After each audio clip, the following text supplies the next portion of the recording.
Alors aux soins intensifs, en secteur de réanimation, c'est-à-dire chez les patients critiques, maintenant nous avons adopté un vidéolaryngoscope de type Macintosh pour toutes les intubations en première intention. C'est-à-dire que nous prenons d'emblée ce dispositif, on en a un pour 4 lits de unités de soins intensifs de réanimation. Alors ça a été très controversé justement l'utilisation pour la première tentative d'intubation d'emblée de ce type de dispositif, puisqu'il y a eu une large étude multicentrique randomisée, très bien conduite, qui comparait deux types de dispositifs, le dispositif classique laryngoscope Macintosh et le dispositif vidéolaryngoscope Macintosh. Et on voyait qu'il n'y avait pas de différence sur la première tentative de réussite d'intubation, mais par contre plus de complications. Une des remarques à apporter à cette étude, c'était que 84% des opérateurs n'étaient pas experts.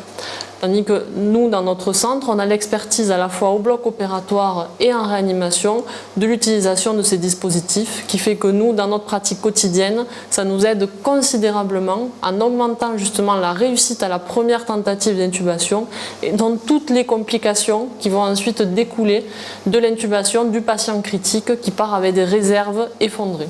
Donc, un message important, Audrey, c'est-à-dire que tu es en train d'expliquer que si on veut mettre ce dispositif dans les secteurs de réanimation, il faut qu'il y ait un minimum d'apprentissage et de perfectionnement dans le temps. Sinon, c'est comme si on conduisait une voiture sans permis de conduire.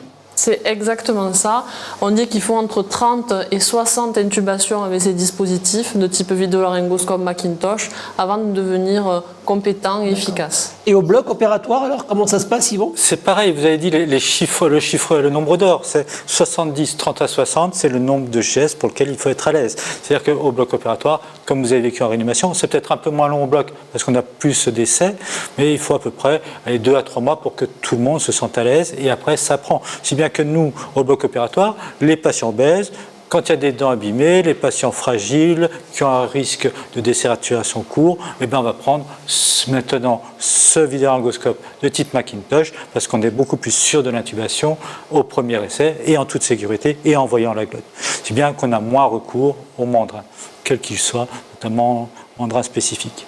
Sandra, est-ce que c'est ton vécu, ce que dit Yvan, ce que tu as eu l'impression qu'avec un nombre de combien tu estimerais que tu es devenue experte, oui, performante à peu près? Nous avons pu voir, en tout cas en termes de temps, dans l'ordre de 2 mois, au bout de 2 mois, tout le monde, le fait qu'il soit présent dans chaque salle d'intervention, tout le monde a pu s'y former tous les jours, le personnel, les médecins, les infirmiers anesthésistes, les étudiants. Et il est vrai qu'au bout de 2 mois, tout le monde a réussi à trouver ses marques avec ce dispositif et l'utiliser beaucoup plus facilement. 2 mois, ça correspond à peu près au nombre de procédures que Yvan, tu as dit à peu près par personne. Tout à fait, c'est grosso modo. Mais comme dit Sandra, ce qui est aussi fondamental, c'est d'avoir un nombre de cas suffisant sur un temps court et d'avoir un vidéolaryngoscope à portée de main dans chaque salle. C'est ça, parce qu'au début on était parti avec un vidéolaryngoscope toutes les 2 salles, et là c'est nettement moins bien.